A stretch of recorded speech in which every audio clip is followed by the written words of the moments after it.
নমস্কার বন্ধুরা, বনি রান্নাঘরে আপনাদের সবাইকে স্বাগত জানিয়ে আজ আমি আরও একটা রেসিপি নিয়ে চলে এসেছি আপনাদের সামনে। আজ আমি তৈরি করব কচু শাক চিংড়ি মাছ দিয়ে, সম্পূর্ণ গ্রাম্য পদ্ধতিতে। দেখুন, কচু শাকটা আমার মা কেটে নিচ্ছে।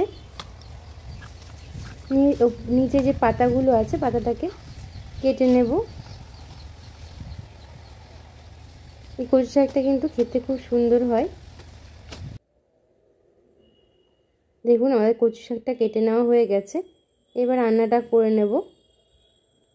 কচু শাক রান্না করার জন্য এখানে নিয়ে নিয়েছি ছোলা, কাঁচা ছোলা সারা রাত ভিজিয়ে রেখেছিলাম। আর নিয়ে নিয়েছি এখানে রসুন, এখানে 2-3 কোয়া আমার ব্যবহার করব। আর নিয়ে নিয়েছি এখানে 100 গ্রাম মতো চিংড়ি মাছ, আর লঙ্কা আর কচু শাক নিয়ে নিয়েছি। এবার কচু শাকটা আমরা কেটে নেব বটিতে। এবার কচু শাকটা কাটার সুবিধার্থে আমরা ছোট ছোট করে টুকরো করে নিচ্ছি কচু শাকটাকে। আর নিচে দেখুন, কচু শাকে কিন্তু কচু হয়ে গেছে। এই কচুটাকে কিন্তু আপনারা কুচিয়ে কচু শাকের মধ্যেও দিয়ে দিতে পারেন, তাহলে পরিমাণে বেশি হবে। আর যদি না চান তাহলে আপনারা নাও দিতে পারেন। আমি দেবো না, যেহেতু আমার কচু শাকটা অনেকটা আছে। আর কচুটা দিয়ে কিন্তু চিংড়ি মাছ দিয়ে তরকারিও খাওয়া যায়, আবার বাটাও খাওয়া যায়। দেখুন, এবার কচু শাকটাকে আমরা কেটে নেব। ছাল ছাড়িয়ে ছোট ছোট টুকরো করে আমরা কচু শাকটাকে কেটে নেব। কচু শাকটা কিন্তু যদি ধুয়ে আপনারা কেটে নেন তাহলে ধুতে হবে না আর, কারণ ধোয়ার পরে প্রচুর জল ছাড়ে। এবারে দেখুন, রসুন ছাড়িয়ে নেব। আর যে চিংড়ি মাছটা আছে চিংড়ি মাছটাকে ভালো করে কেটে নেব। দেখুন, মাথার দিকটা লেজের দিকটা ভালো করে কেটে পিঠের নোংরাটাকে বের করে ফেলতে হবে। দেখুন, আমাদের চিংড়ি মাছ আর কচু শাক সমস্ত কিন্তু কেটে নেওয়া হয়ে গেছে। এবার রান্নাটা করব। এর জন্য উনানের উপর একটা কড়াই বসিয়ে দিয়ে দিয়েছি কচু শাকটাকে। কড়াইয়ের ভেতরে দিয়ে দিয়েছি সেদ্ধ হওয়ার জন্য, দিয়ে দিয়েছি নুন 1 চামচ, আর দিয়ে দেব 1 কাপ পরিমাণে জল। বেশি জল দেব না, কারণ কচু শাকটা ঢাকা দিয়ে সেদ্ধ করলে প্রচুর জল বেরিয়ে যাবে। দেখুন, এবার ঢাকা দিয়ে কচু শাকটাকে সেদ্ধ করে নেব। সেদ্ধ হতে বেশি সময় লাগবে না। দেখুন, সেদ্ধ করে নিয়েছি কচু শাকটা। এবার নামিয়ে নিয়েছি। দেখুন, একটা পাত্রের ভেতরে জল ঝরিয়ে নেব। এবার রান্নায় চলে যাব। এই জন্য কড়াইতে আমি দিয়েছি বেশ খানিকটা সর্ষের তেল। রান্নাটা আমি সর্ষের তেলেই করব। সর্ষের তেল দিয়ে দেওয়ার পর যে কাঁচা ছোলাটা ছিল, কাঁচা ছোলাটাকে দিয়ে দিয়েছি, দিয়ে তেলের ভেতরে ভেজে নেব। দেখুন, ছোলাটা আমার ভেজে নেওয়া হয়ে গেছে। এবার ছোলাটাকে তুলে নেব একটা বাটির ভেতরে। ওই তেলের ভেতরেই দিয়ে দেব যে চিংড়ি মাছটা আমরা কেটে রেখেছিলাম। চিংড়ি মাছটাকে দিয়ে দিয়েছি।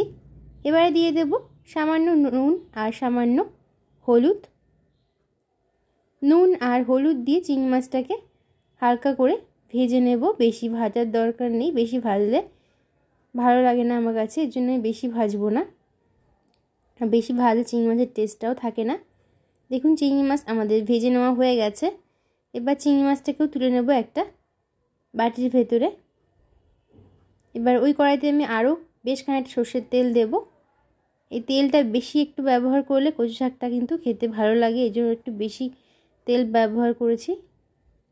তেলটা ভালোভাবে গরম হয়ে গেলে একটা তেজপাতা আর একটা ফাটিয়ে নেওয়া শুকনো লঙ্কা ফোড়নে দিয়ে দিয়েছি। আর দিয়ে দেব 1/2 চামচ সাদা জিরে। এবার সমস্ত গোটা ফোড়নগুলোকে কয়েক সেকেন্ড ভালোভাবে নাড়াচাড়া করে নেওয়ার পর এখানে আমি দিয়ে দেব সেদ্ধ করে জল ঝরিয়ে রাখা কচু শাক। এবার কচু শাকটাকে ভালো করে নাড়াচাড়া করে মিশিয়ে নেব। নিয়ে এখানে আমি দিয়ে দেব হলুদ গুঁড়ো 1 চামচ, নুন দিয়ে দেবো সামান্য। যেহেতু সেদ্ধ হওয়ার সময় নুন ব্যবহার করেছিলাম, এই জন্য আমি এখানে অল্প পরিমাণে ব্যবহার করেছি। এবার শেষে আমি দেখে দেব যে নুনটা হয়েছে কিনা, তারপরে দেখে আবার নুনটা ব্যবহার করব। এবার নুন হলুদ দিয়ে ভালো করে নাড়াচাড়া করে নেওয়ার পর এবার আমি দিয়ে দিচ্ছি ভেজে রাখা ছোলাটা দিয়ে ভালোভাবে নাড়াচাড়া করে নিয়েছি। এবার আমি দিয়ে দেবো যে থেতো করে রাখা 4টে রসুনটা আপনারা ফোড়নের সময় ব্যবহার করবেন।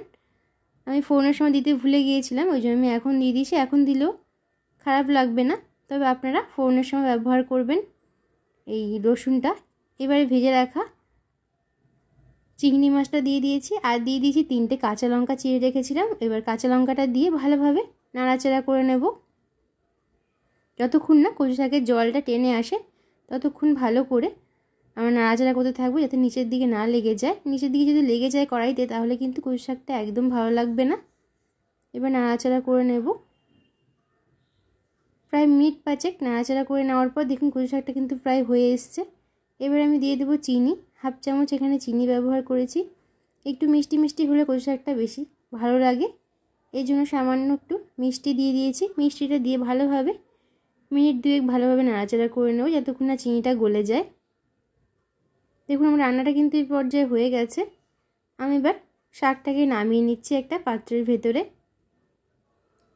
দেখুন দেখতে কতটা সুন্দর হয়েছে, খেতেও কিন্তু খুব সুন্দর হয়েছে। আপনারা এটা গরম গরম ভাতের সাথে খেতে পারেন বা রুটির সাথে, খেতে কিন্তু খুব সুন্দর লাগে।